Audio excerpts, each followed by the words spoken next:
Dans cette vidéo, nous allons expliquer comment on peut mettre un registry en place non sécurisé. Quelles sont d'ailleurs les possibilités qui existent.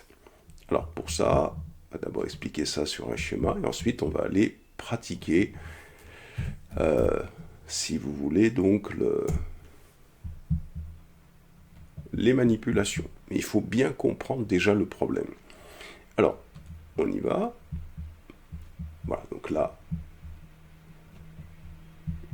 j'ai activé UML Latino et on va voir les possibilités de mise en place d'un registry. Alors, soit on a un registry sur le Docker Hub. Donc ça, c'est une première possibilité. Et vous avez votre machine, ici, comme ça. Sur votre machine, vous avez un PC qui, pour l'instant, puisqu'on est dans l'explication générale, c'est un PC Windows ou c'est un PC Linux. Voilà. Et là, vous avez installé à l'intérieur une machine Minikube, ici. Vous avez votre Minikube qui est ici. Et d'ailleurs, pour bien peut-être expliquer les choses, on va d'ailleurs partager un peu les... partager un peu les schémas. On va faire ici un Minikube avec un PC sous Windows. Voilà. Un PC sous Windows et on va aller sur le cas où sans Docker. Et ici, on va se placer dans le cas où on a un PC avec Linux, avec Docker. Voilà. Et là, bien sûr, ça veut dire que j'ai Minikube sous Docker ici. Et là, j'ai Minikube sous VirtualBox, par exemple, ici. VirtualBox. Donc ça veut dire que sur ma machine physique, ici, j'ai kubectl qui est installé. Et sur la machine Linux avec Docker, j'ai Docker et kubectl installé. Alors, quelles sont les possibilités ici sous Windows, puisqu'on n'a que kubectl et pas Docker. Donc une possibilité, c'est d'installer un registry ici, qui va fonctionner avec Docker, donc un registry, on va dire, dockerisé. Ok. Ici, avec Minikube sous Docker, ce qu'on peut faire, c'est faire la même chose, bien sûr, qu'ici, faire un registry dockerisé, mais on peut également, ici, une autre possibilité, on peut installer un registry dockerisé extérieur, puisque ce qu'il faut bien comprendre, c'est que ici, quand vous avez un registry dockerisé extérieur, c'est parce qu'il y a Docker, donc je peux faire comme ça. Et là, le registry dockerisé, on va le représenter comme ça. Registry, ici, registry. Et là, voici le registry. Donc, l'objectif, si on comprend bien, c'est de faire en sorte que, au lieu que ce soit, alors au lieu que ce soit cette machine, voilà, au lieu que ce soit le Docker Hub qui soit sollicité pour la création des pods, ici,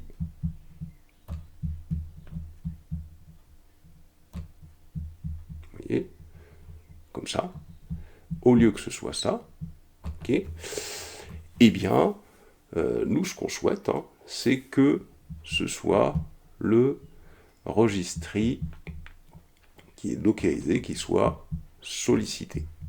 Quand on fait un kubectl apply njinx.yml par exemple, voilà, eh bien l'objectif, c'est que tout simplement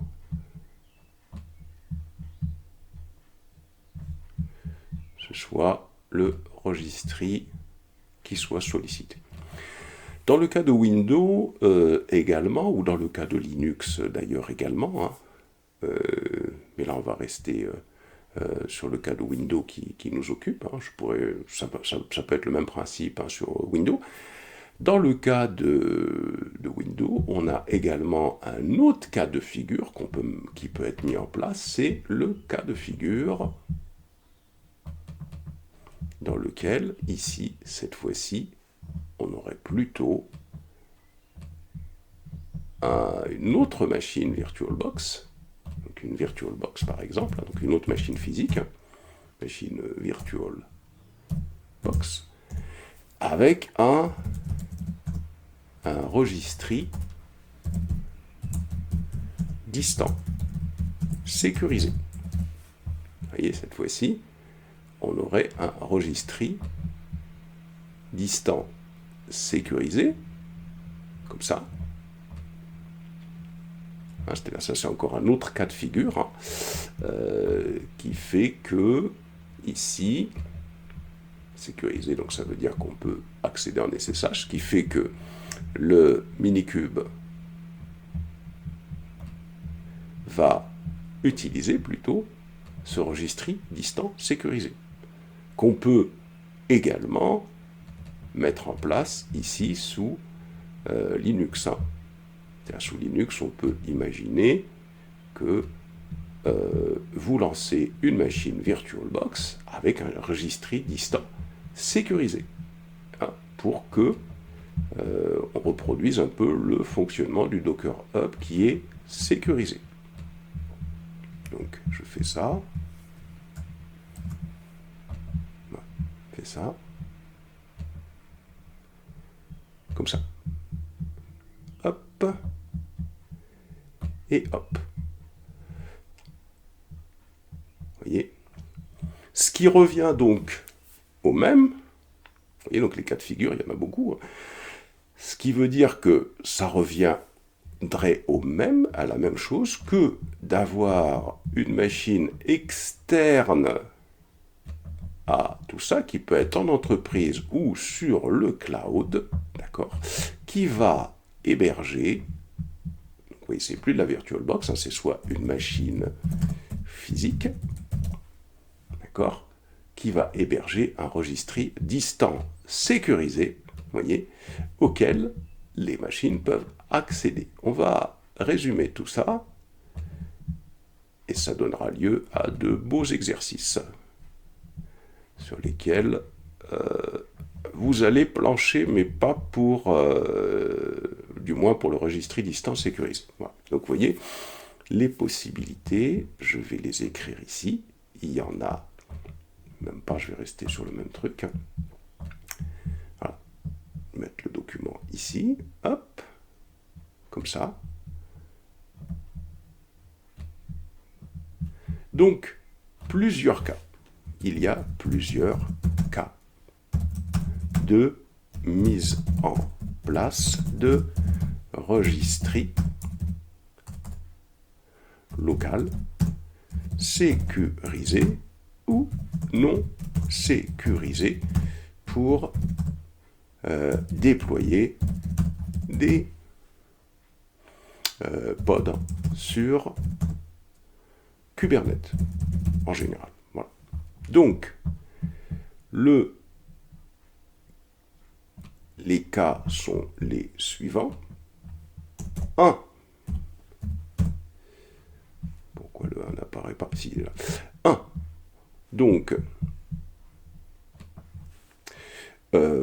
sous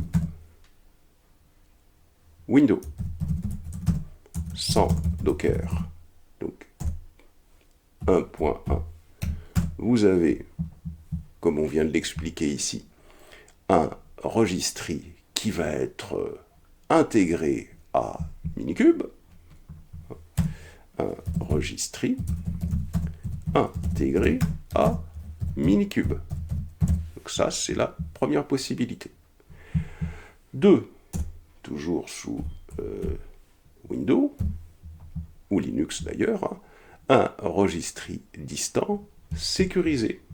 Un registry distant sécurisé dans une autre machine VirtualBox. Machine VirtualBox ou, parce que quand je la mets ici dans VirtualBox, ou une machine externe qui peut être sur le cloud, puisque ça c'est le même cas de figure que ça, ou une machine externe locale ou sur le cloud. Il y a des entreprises qui veulent avoir un serveur local avec toutes leurs images. Eh bien, c'est de cette façon-là que ça peut s'installer. 2. Sous Linux avec Docker. Donc là, on peut créer un registry dockerisé sur la machine locale. Voilà, donc externe à Minikube. 3.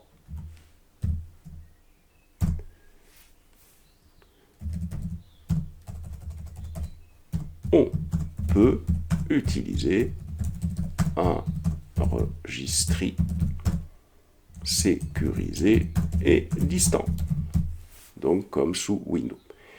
Voilà, ces 4 cas de figure, il faut bien les comprendre avant de commencer à travailler.